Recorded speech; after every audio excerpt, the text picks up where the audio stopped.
ইতিহাসের পাতায় কিছু ঘটনা এমন যা শুনে ঈমান আমল আরো দৃঢ় করেছি। আলহামদুলিল্লাহি রাব্বিল আলামিন ওয়াসসালাতু ওয়াসসালামু আলা সাইয়্যিদিল মুরসালিন আম্মা বা'দ ফাআউযু বিল্লাহি মিনাশ শাইতানির রাজীম বিসমিল্লাহির রহমানির রহিম। প্রিয় ছোট বন্ধুরা, চলুন আমরা সবাই মিলে দুরূদ পাঠ করি। আসসালাতু ওয়াসসালামু আলাইকা ইয়া রাসূলুল্লাহ ওয়া আলা আলিকা ওয়া সাহাবিকা ইয়া হাবিবাল্লাহ। আসসালাতু ওয়াসসালামু আলাইকা ইয়া নবী আল্লাহ ওয়া আলা আলিকা ওয়া সাহাবিকা ইয়া নূর আল্লাহ। প্রিয় ছোট বন্ধুরা, আপনারা সবাই কেমন আছেন? আশা করছি সবাই ভালো আছেন। আর আপনারা দেখছেন অনুষ্ঠান ঘটনা থেকে শিক্ষা। আমরা এই অনুষ্ঠানে প্রত্যেক এপিসোডে কোনো না কোনো ঘটনা শুনি এবং তা থেকে কিছু শিক্ষা অর্জন করার চেষ্টা করি। এগুলো যা বলা হয়ে থাকে তা আমাদের জন্য কল্যাণের জন্য বলা হয়ে থাকে, যাতে করে ছোট থেকেই এইসব বিষয় আমাদের জানা হয়ে যায় আর সে অনুযায়ী যাতে আমরা চলতে পারি। বাস্তবিকই যারা কোরআন এবং হাদিস অনুযায়ী নিজের জীবনকে সাজায় এবং আউলিয়া কেরাম সাহাবা কেরামের দেখানো পথে চলে, তো তারা দুনিয়াতে সম্মানিত হয়, আল্লাহ তাআলা তাদেরকে সম্মান দেয়, তাদেরকে আল্লাহ তাআলা মর্যাদা দেয় এবং আখিরাতেও আল্লাহ তাআলা তাদেরকে সম্মান এবং মর্যাদা দান করবে। আমরা সবাই সম্মান পেতে চাই, তাহলে আমাদেরকে আউলিয়া কেরাম এবং সাহাবা কেরাম এর দেখানো পথে আমাদেরকে চলতে হবে। আজকে আমরা কিছু ঘটনা শোনার এবং জানার চেষ্টা করব এবং তা থেকেও কিছু শিখে এবং সেগুলো নিজের জীবনে বাস্তবায়ন করার আমরা চেষ্টা করব। তো চলুন আগে আমরা দুরূদ শরীফের একটি ফজিলত শ্রবণ করি। আল্লাহ নবী সাল্লাল্লাহু তাআলা আলাইহি ওয়া আলিহি ওয়াসাল্লাম ইরশাদ করেছেন, আমার নবী বলেছেন, কেউ যদি জুমার দিনে আমার উপরে 200 বার দরুদ পড়ে, কতবার?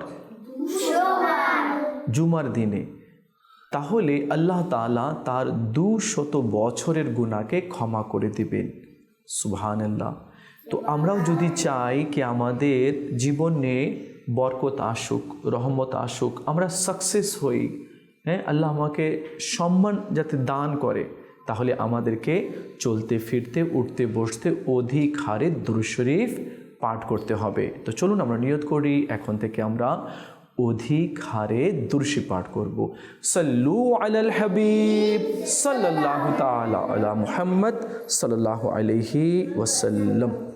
আজকে আমরা ইমাম হাসান আর ইমাম হুসাইন রাদিয়াল্লাহু তাআলা আনহুমার ছোট্টবেলার কথা শুনব। ইমাম হাসান আর ইমাম হুসাইন রাদিয়াল্লাহু তাআলা আনহুমা কে ছিলেন? ইনি হযরত মুহাম্মদ মুস্তাফা সাল্লাল্লাহু আলাইহি ওয়াসাল্লামের নাতি ছিলেন, অর্থাৎ মেয়ের ছেলে ছিলেন। ইমাম হাসান আর ইমাম হুসাইন ইনারা কারা? ইনারা হচ্ছে জান্নাতি যুবক যারা আছে জান্নাতে, যুবকদের উনি সর্দার, মানে যারা যারা জান্নাতে যাবে এবং যারা যুবক হবে সে সমস্ত যুবকদের ইমাম হাসান আর ইমাম হোসেন সর্দার হবে। আর উনার মায়ের নাম কি? ফাতেমা রাদিয়াল্লাহু তাআলা আনহা। উনার মায়ের নাম কি?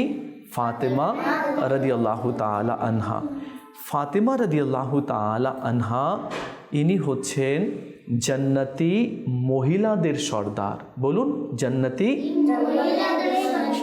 হ্যাঁ, যত মহিলারা জান্নাতে যাবে তো সেই সমস্ত মহিলাদের তিনি সর্দার হবে। আচ্ছা, ইনাদেরকে আহলে বাইত বলা হয়। আর আহলে বাইতের অনেক ফজিলত রয়েছে। ইমামে হাসান আর ইমামে হুসাইন রাদিয়াল্লাহু তাআলা আনহুমা ছোট্টবেলায় কোথাও হারিয়ে গেলেন।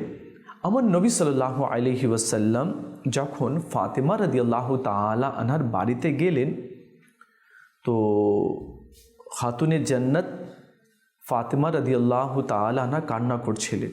আমার নবী বললেন, হে ফাতেমা, কেন কান্না করছো? কি হয়েছে তোমার?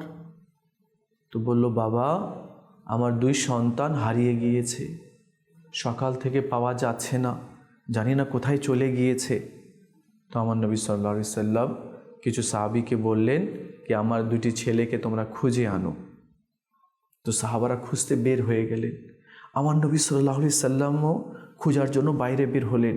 খুঁজতে খুঁজতে দেখেন এক পাহাড় আছে, পাহাড়ের পাশে ইমামে হাসান আর ইমামে হুসেন একের অপরকে এভাবে জড়িয়ে ধরে রেখেছে, আর পাশে একটা কালো নাগ সাপ, কালো ভয়ঙ্কর সাপ লেজের উপরে এভাবে দাঁড়িয়ে আছে। আর ওনারা উভয়ে একের অপরকে ধরেছিল। আমার নবী সাল্লাল্লাহু আলাইহি সাল্লাম যখন সেখানে গেলেন, তো সেই সাপ এইভাবে ঘুরে তাকালো আমার নবীর দিকে, আর আমার নবীকে দেখে আস্তে আস্তে করে সে তার বিলে গর্তের মধ্যে চলে গেল। আমার নবী সাল্লাল্লাহু আলাইহি সাল্লাম উভয়কে পৃথক করলেন এবং নিজের বুকে জড়িয়ে নিলেন, আর 2 জনকে 2 কাঁধে নিয়ে ঘরের দিকে রওনা হলেন। সাপ এই জন্য লেজের উপরে দাঁড়িয়েছিল কি তারা অন্য কোথাও না চলে যায় বা পাহাড়ে উঠেছে বা কোথাও পড়ে না যায়, এই জন্য সাপ পাহারার জন্য দাঁড়িয়েছিল। ইমাম হাসান আর ইমাম হুসাইন রাদিয়াল্লাহু তাআলা আনহুমাকে আল্লাহ নবী সাল্লাল্লাহু আলাইহি সাল্লাম অনেক ভালোবাসতেন। আল্লাহ নবী সাল্লাল্লাহু আলাইহি সাল্লাম হাসানান কারিমানকে নিজের বুকে জড়িয়ে নিতেন আর এভাবে সুগন্ধ নিতেন আর বলতেন, হাসানান কারিমান হচ্ছে জান্নাতি ফুল, আর ইনাদের দেহ থেকে জান্নাতের সুগন্ধ আসে। সুবহানাল্লাহ।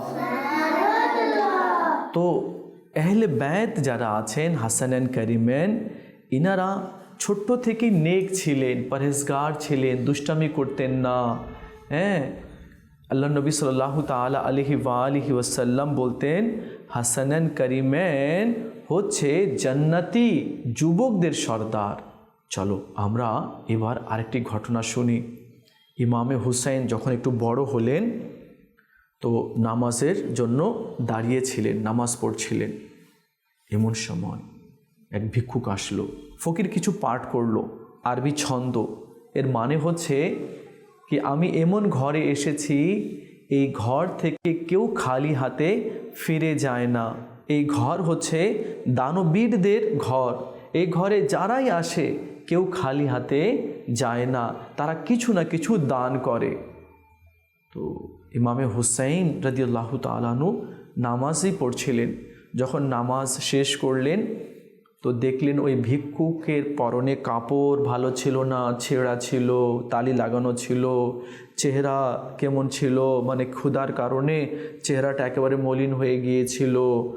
তো ইমামে হুসেন নিজের খাদিমকে বললেন, বাড়িতে কিছু টাকা পয়সা আছে? বলে হ্যাঁ, 200 দিরহাম আছে। মানে অনেক টাকা, ওই সময় 200 দিরহাম মানে অনেক। তো টাকাটা কই? তো খাদিম বলল, আমি রেখে দিয়েছি, কেননা পরিবারের খরচার মধ্যে তো লাগবে। তো ইমামে হুসাইন বললেন, আমাদের চেয়ে তার বেশি টাকার প্রয়োজন আছে, কেননা তারা অনেক ক্ষুধার্ত রয়েছে, যাও সব টাকাগুলো তাকে দিয়ে দাও। তো 200 দিরহাম উনি কী করলেন, গরিবকে দিয়ে দিলেন। সে গরিব এত সম্পদ দেখে খুশি হয়ে গেল কি আমি তো 1 দিরহাম বা কিছু চাল নিতে এসেছি, কিন্তু ইনি এত টাকা পয়সা দিয়ে দিলেন কি আমার মানে যে সমস্যা ছিল, যে প্রবলেম ছিল, এক মুহূর্তে আমার সব প্রবলেমগুলো সলভ হয়ে গেল, প্রবলেম দূর হয়ে গেল। সব টাকা পয়সা কী করলেন, তিনি দিয়ে দিলেন। সে অনেক খুশি হলো ভিক্ষুক, আর দোয়া দিয়ে সেখান থেকে চলে গেল। তো মানুষকে দিতে হয়, মানুষকে হেল্প করতে হয়। আচ্ছা, মানুষকে আমরা হেল্প করব আল্লাহর জন্য। কার জন্য? আল্লাহর জন্য। আমি এই জন্য মানুষকে হেল্প করব কি আমার আল্লাহ যাতে আমার উপরে খুশি হয়ে যায়। এই জন্য না যে লোকেরা আমাকে দানবীর বলবে, লোকেরা আমাকে ভালো বলবে, না, এটার প্রয়োজন নেই। আমি মানুষকে দেব যাতে করে মানুষ খুশি হয়ে যায়, আর মানুষ যদি খুশি হয়ে গেলে আল্লাহও খুশি হয়ে যাবে। তো আমরা যা কিছু দান করব, যা কিছু আমরা করব, সব কার জন্য? আল্লাহর জন্য। আর আল্লাহ ওই ব্যক্তিকে ভালোবাসে যে মানুষের উপকার করে। তো আমরা মানুষের উপকার করব ইনশাআল্লাহ। হ্যাঁ, কেউ যদি কারো উপকার করে, কেউ যদি কারো সহযোগিতা করে, তো আল্লাহ তাআলা তার সহযোগিতা করবে এবং আল্লাহ তাআলা তার উপকার করবে।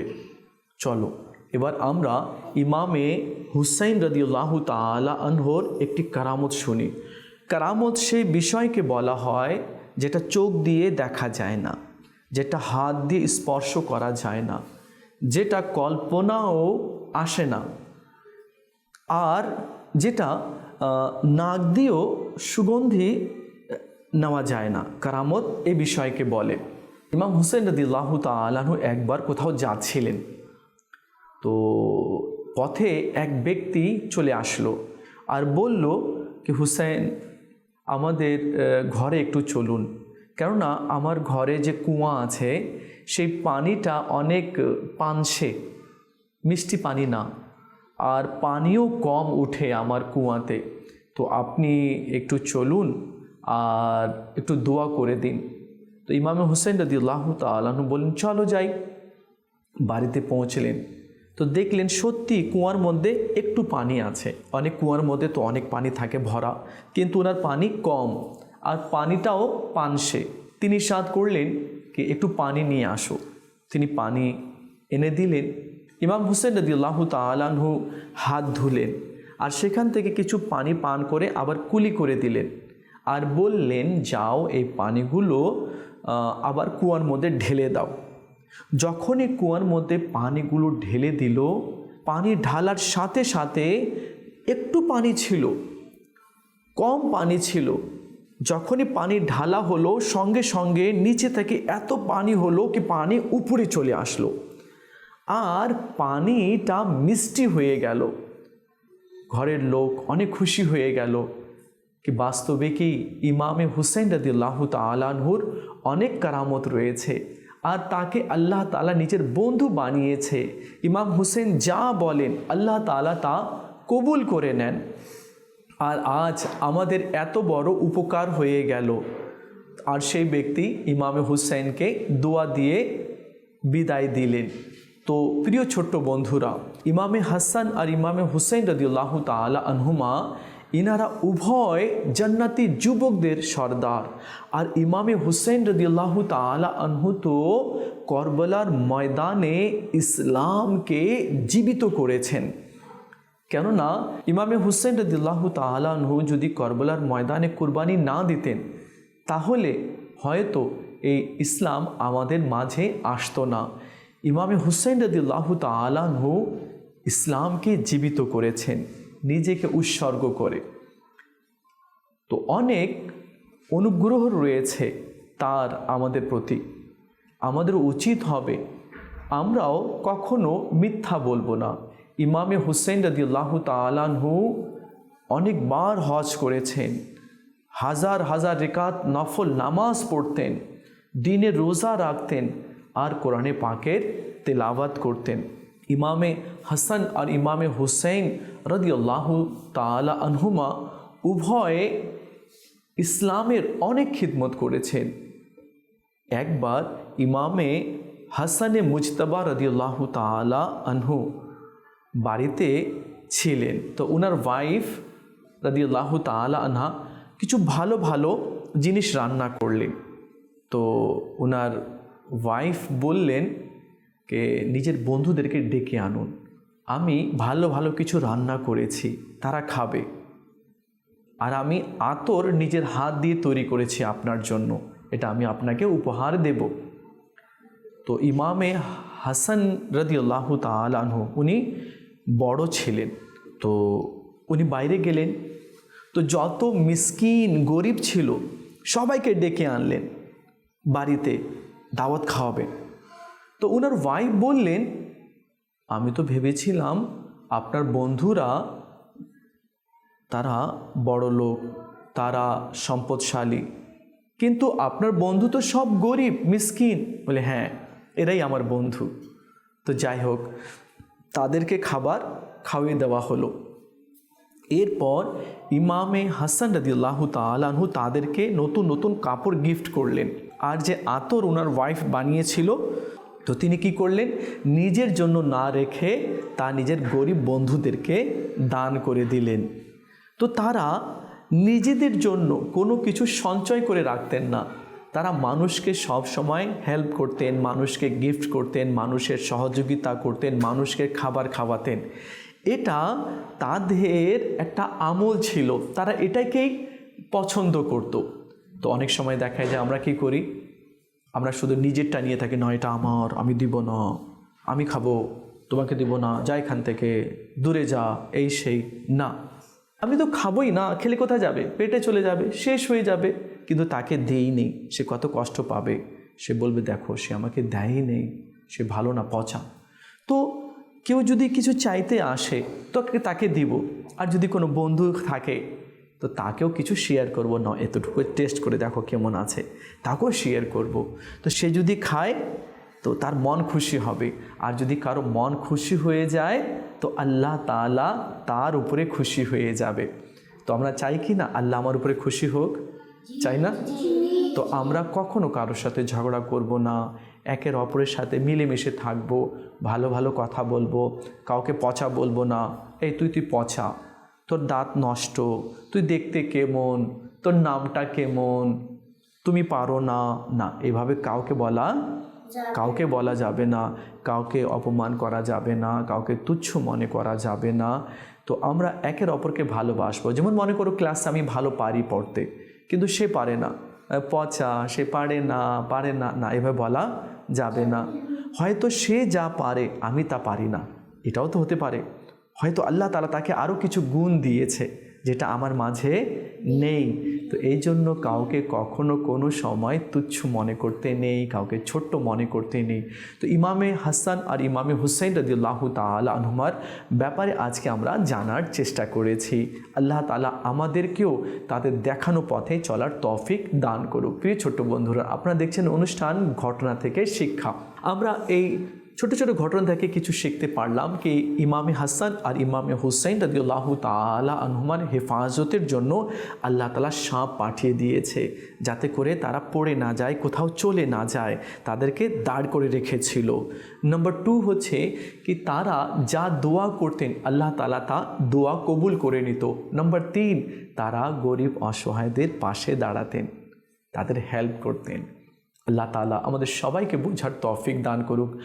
ঘরের যারা অভিভাবক রয়েছেন তারাও এভাবে করে ছোট্ট ছোট্ট কথা বাচ্চাদেরকে শিখিয়ে দেবেন, কি তারাও যাতে এইসব আমল করতে শুরু করে, একটু একটু একটু একটু তারা যাতে আমল করে। দেখো কাউকে কষ্ট দিতে নেই, কেউ যদি পড়ে যায় তাকে উঠিয়ে দিতে হয়, আর রাস্তার মাঝে কলার খোসা যদি পড়ে থাকে সেটা তুলে নিতে হবে। কেন? কেউ যদি পিছলে না যায়, পড়ে না যায়।